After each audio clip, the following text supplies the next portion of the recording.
अस्सलाम वालेकुम dear students. उम्मीद करता हूँ आप सब खैरियत से होंगे। तो आज के इस लेक्चर में हम एक्सरसाइज 1.5 के नेक्स्ट 5 क्वेश्चंस 6 से लेकर 10 तक सॉल्व करेंगे। तो क्वेश्चन नंबर 6 में हमें प्रूव करना है, बेसिकली दो पार्ट्स हैं। फर्स्ट पार्ट में ये शो करना है कि argument of Z1 multiply Z2 ये बराबर है argument of Z1 plus argument of Z2 के। सेकेंड पार्ट की अगर हम बात करें तो उसमें क्वोशिएंट के साथ है, यानी argument of Z1 over Z2 is equal to argument of Z1 minus argument of Z2, right. अच्छा, पिछले लेक्चर्स में मैंने आपको आर्ग्यूमेंट के बारे में भी डिटेल से बताया था कि दो टाइप्स होती हैं। एक होता है स्टैंडर्ड आर्ग्यूमेंट, जिसे हम लोअर केस लेटर से रिप्रेजेंट करते हैं, आप ये देखें ना, ए स्मॉल है। और दूसरा होता है कैपिटल, मतलब अपर केस लेटर के साथ, दिस इज प्रिंसिपल आर्ग्यूमेंट। और दोनों की वैल्यूज फाइंड करने का तरीका भी आपको सिखाया था।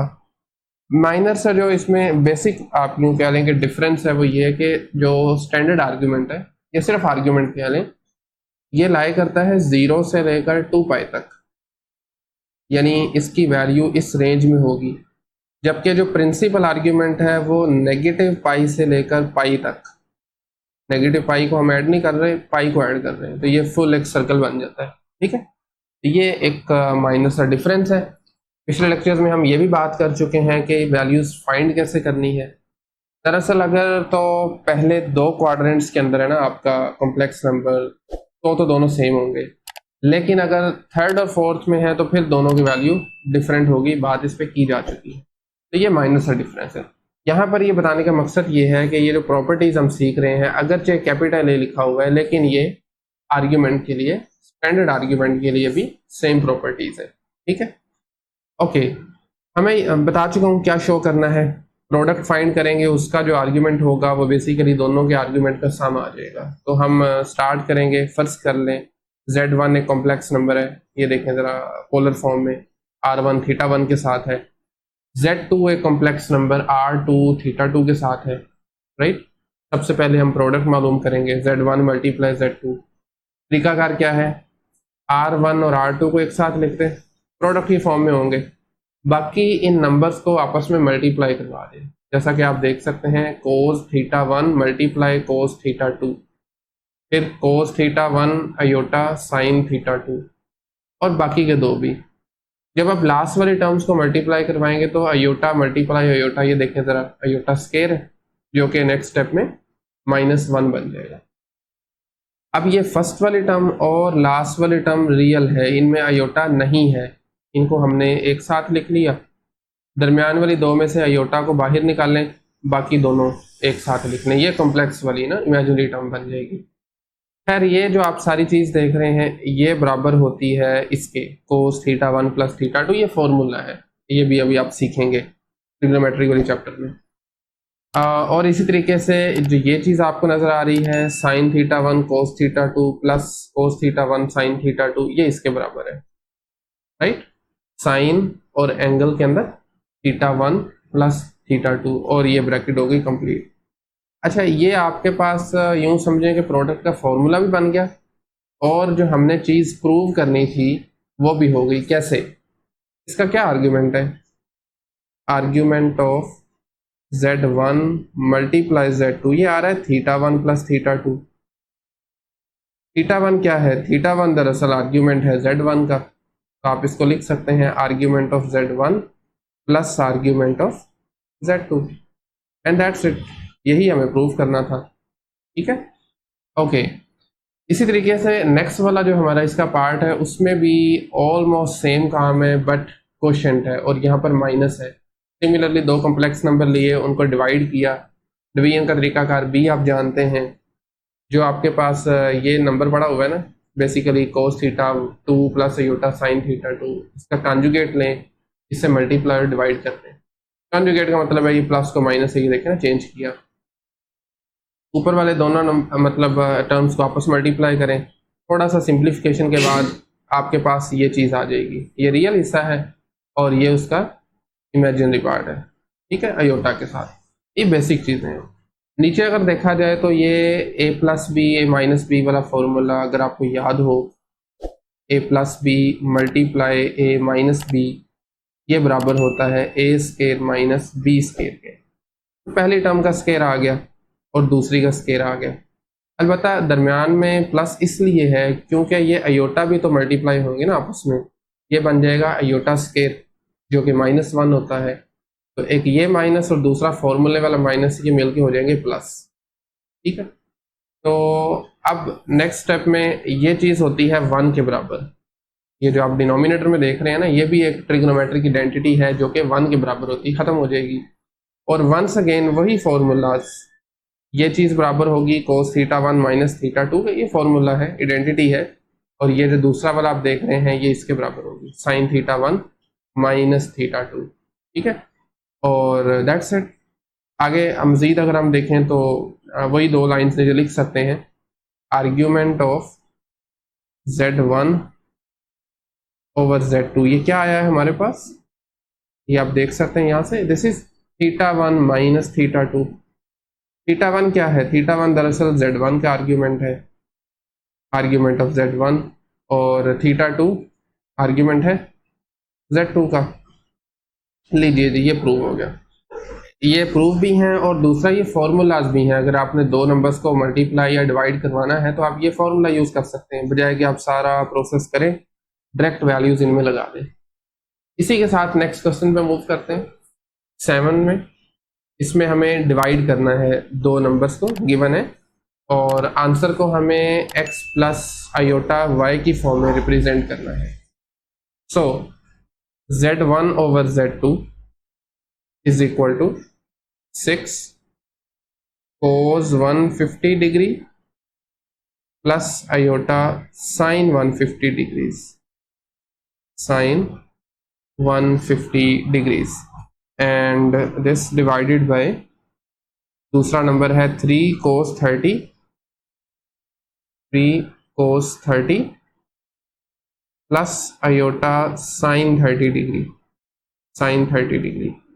अच्छा, अब 6 और 3 कैंसिल करेंगे, 3 मल्टीप्लाई 2 6 होता है, बाकी आप वो फॉर्मूला लगा दें तो ये बनेगा cos 150 माइनस 30, तो ये ना θ1 माइनस θ2, तो ये है 150 माइनस 30।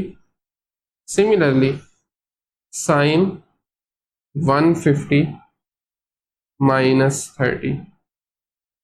30, राइट। ओके, और ये 120 होगा तो आप लिख सकते हैं 2 टाइम्स cos 120 और आयोटा साइन 120 डिग्री। अब कैलकुलेटर का इस्तेमाल करके इसकी वैल्यूज भी लगा सकते हैं, अगरचे ये इसका आंसर है, लेकिन चूंकि उसने कहा हुआ है कि आपको x प्लस आयोटा y की फॉर्म में लिखना है तो हमें फिर कन्वर्ट करना पड़ेगा। अब 120 डिग्रीज जो है ये सेकेंड क्वाड्रेंट में आता है, सेकेंड में कोस होता है नेगेटिव और इसकी वैल्यू होगी 1/2, जबकि साइन 120 सेकेंड में है, सेकेंड में साइन पॉजिटिव होता है, and this is the value √3/2। अब इस 2 से मल्टीप्लाई करेंगे, 2 से हो गए cancel out, ultimately z1 over z2 बराबर आ जाएगा -1 प्लस आयोटा √3। नहीं जी, ये आपके पास आंसर है रेक्टेंगुलर फॉर्म के अंदर, x प्लस आयोटा y के अंदर। ठीक है, ओके। क्वेश्चन नंबर 8 पे आ जाए ज़रा। क्वेश्चन नंबर 8 में बेसिकली हमें अगेन 2 नंबर्स ही गिवन है, इस मरतबा हमें इनको मल्टीप्लाई करवाना है। तो z1 मल्टीप्लाई z2, z1 है 2 cos 60 प्लस आयोटा साइन 60, और z2 है जी 5 cos 90 plus iota sign 90। Product है, प्रोडक्ट के केस में ये जो आपके आर्ग्यूमेंट्स हैं ये ऐड हो जाते हैं, एंगल्स ऐड हो जाते हैं, जबकि ये 2 मल्टीप्लाई हो जाएगा 5 के साथ, उसके साथ आ जाएगा cos 60 degree plus 90। Similarly sign के साथ भी आयोटा साइन 60 प्लस 90। ठीक है, और ये आप जानते हैं this is equal to 150, 2 multiply 5 होगा 10 cos 150 degree 150 degree plus iota sine 150 degree. Again अगला काम कैलकुलेटर का है, cos 150। अगेन 150 भी सेकंड क्वाड्रेंट में है। cos 150 बराबर होता है आपके पास स्क्वायर रूट 3/2 के, of course negative due to second quadrant, जबकि साइन 150 डिग्री होता है 1/2। 10 से मल्टीप्लाई करवाएंगे, दोनों टर्म से मल्टीप्लाई होगा, नीचे वाले 2 से कैंसिल करेंगे, 5 आ जाएगा। तो अगर मैं डायरेक्ट लिखूं तो ये बनेगा -5 multiply square root 3 plus 5 iota. This is the product Z1 multiply Z2। ठीक है, ओके। क्वेश्चन नंबर 9 पे आ जाए। मॉड्यूलस और आर्ग्यूमेंट फाइंड करना है। अब ये मेंशन नहीं है कि आर्ग्यूमेंट स्टैंडर्ड मालूम करना है या फिर प्रिंसिपल, तो जब गिवन ना हो तो आप स्टैंडर्ड कर सकते हैं। ठीक है, ओके। तो पहले मॉड्यूलस देख लेते हैं।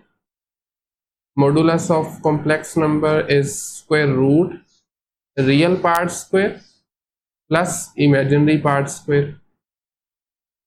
तो ये बनेंगे दोनों 4 और 4, 4 प्लस 4, 4 प्लस 4 को आप 8 भी लिख सकते हैं, आप इसको यूं भी लिख सकते हैं 2 टाइम्स 4। 2 मरतबा है ना, तो 2 ज़रब 4 भी कर दें, एक ही बात है ये बेसिकली। अब ये स्क्वायर रूट 4 का 2 होता है, 2 बाहर आ जाएगा और ये स्क्वायर रूट 2 साथ में। तो this is modulus of given complex number. ठीक है, अच्छा। अब इसका आर्ग्यूमेंट की जहाँ तक बात है, मैं आपको पहले भी बता चुका हूँ, आर्ग्यूमेंट का फॉर्मूला जो है ना, इसमें बहुत कंफ्यूजन होती है बाजू का। तो क्योंकि ये थर्ड क्वाड्रेंट में है, अच्छा मैंने आपको पहले भी बताया हुआ है कि आपने ना सबसे पहले अल्फा लिखना है। अल्फा इज इक्वल टू, ये नोटेशन यूज करनी है, टेन इनवर्स और मॉडुलस लेने हैं। मॉडुलस से मुराद है एब्सोल्यूट, क्योंकि ये रियल होंगे ना, y/x होता है। तो इमेजिनरी पार्ट भी -2 है, रियल पार्ट भी -2 है। ये आपने इस तरीके से ही लिखना है, -2 divided by same absolute value of -2। ठीक है, अक्सर लोग ये स्किप कर देते हैं, ऑल दो आंसर सेम आएगा, माइनस माइनस कैंसिल हो गया, लेकिन ये स्टैंडर्ड वे है। जो एक्चुअल फॉर्मूला है वो ये वाला है। अब दोनों की एब्सोल्यूट लें, एब्सोल्यूट का मतलब होता है पॉजिटिव, 2 भी पॉजिटिव हो जाएगा, मतलब एक और माइनस से मल्टीप्लाई होकर ये भी पॉजिटिव और ये भी पॉजिटिव, और ये बनेगा टेन इनवर्स 1। और ये आप मेरे ख्याल में जानते होंगे, दिस इज इक्वल टू π/4। ये π/4 है। लेकिन प्रॉब्लम ये है, ऑल्दो ये हमारा आंसर ठीक है पहले क्वाड्रेंट के हिसाब से, हमारा जो गिवन कॉम्प्लेक्स नंबर है वो थर्ड क्वाड्रेंट में है ना, तो आप नीचे लिखेंगे सिंस z यानी complex number is in third quadrant, तो थर्ड क्वाड्रेंट के लिए हमारा जो फॉर्मूला बनता है, फॉर्मूला होता है आर्ग्यूमेंट का, argument of z is equal to, ये होगा अल्फा प्लस पाई, यानी आंसर में पाई ऐड करना है, तो ये बन जाएगा π/4 प्लस पाई। इनको जब आप मतलब कि ऐड करेंगे तो ये बन जाएगा 5 π/4, basically pi plus 4 π/4 which is ultimately equal to 5 π/4। अब ये इसका आर्ग्यूमेंट है। अच्छा, आप अगर बुक में आंसर्स में देखें तो वो थोड़ा सा डिफरेंट है, असल में डिफरेंट नहीं है, थोड़ा जनरलाइज किया हुआ है उसने ना, यानी उसने साथ में 2n पाई ऐड किया हुआ है। वो कैसे किया है? वो इस वजह से क्योंकि हमारे पास जो ओके अगर वैसे अगर आप यहाँ तक भी करते हैं तो कोई इशू नहीं है, अगर समझना चाहते हैं तो समझ सकते हैं, नहीं तो अगले क्वेश्चन पे चल जाए। दरअसल हमारा जो कॉम्प्लेक्स नंबर होता है ना, वो आप जनरली लिखते हैं r cos theta plus iota sine theta. अब साइन थीटा और कोस थीटा ये पीरियोडिक फंक्शन है, यानी अपनी वैल्यूज को रिपीट करते हैं आफ्टर सम, आप कह रहे हैं कि किसी इंटरवल के बाद। ठीक है, कोस और साइन दोनों का पीरियड होता है 2 पाई, यानी हर 2 पाई के बाद इनकी वैल्यूज रिपीट होना शुरू हो जाती हैं, सेम आना शुरू हो जाती हैं। ठीक है, तो यही चीज उसने ऐड की है यहाँ पर। आप लिख सकते हैं इन जनरल आर्ग्यूमेंट जो बनता है इसका, ऑल द स्पेसिफिक आंसर यही है उसने जो हमने ऑलरेडी कर दिया हुआ है। ये बनेगा 5π/4 प्लस 2π, और n भी मैं इसलिए लिख रहा हूँ क्योंकि n को जैसे जैसे आप वेरी करेंगे इसकी वैल्यूज बढ़ती जाएंगी। n1 होगा ये 2π बन जाएगा, n2 लेंगे ये 4π बन जाएगा, 3 लेंगे ये 6 बन जाएगा। इसी तरीके से ये काम करता है बेसिकली, ठीक है। नेगेटिव में भी ले सकते हैं। तो बहरहाल ये आपके पास इसका जनरलाइज्ड आंसर है, ऑल्दो यहाँ तक भी आपका क्वेश्चन बिल्कुल ठीक है। फाइनली इस लेक्चर का ये लास्ट क्वेश्चन है, और इसमें हमें दरअसल गिवन है आर्ग्यूमेंट ऑफ, ये कॉन्जुगेट होता है, conjugate of z -2 plus iota is equal to 2π/3। तो हमें इसकी इक्वेशन लिखनी है कार्टेशियन फॉर्म में, अगर z बराबर हो x प्लस आयोटा y के, ठीक है। तो सबसे पहले जो हमें गिवन है, यानी argument of z conjugate -2 plus iota is equal to 2π/3। क्योंकि z गिवन है, आप लिख सकते हैं since z is equal to x plus iota y, तो आप इसकी वैल्यू को यहाँ पर लगाइए। Argument of x plus iota y का conjugate -2 plus iota is equal to 2π/3। अब ये देखें ज़रा, x प्लस आयोटा y का कॉन्जुगेट होगा x minus iota y, minus iota y -2 plus iota is equal to again 2π/3। अब इनको ज़रा रीअरेंज कर लें, मतलब रियल को रियल के साथ लिखें, इमेजिनरी को इमेजिनरी के साथ। रियल पार्ट बनेगा x -2, इमेजिनरी में है minus iota y plus iota, तो आप इसको लिख सकते हैं आयोटा साथ में 1 - y, यानी आयोटा को हम लेंगे कॉमन, बाकी बचेगा हमारे पास 1 - y and this is equal to again 2π/3। अब आर्ग्यूमेंट का फॉर्मूला हम जानते हैं, this is tan inverse real part, sorry imaginary part over its real part. अब हमें इसको लगाना चाहें तो लगा भी सकते हैं, लेकिन ज़रूरत नहीं है क्योंकि ये एक्सप्रेशन है, कोई नंबर नहीं है। तो मैं एब्सोल्यूट वैल्यू की बात कर रहा हूँ, x -2 नीचे, ठीक है, इज इक्वल टू 2π/3।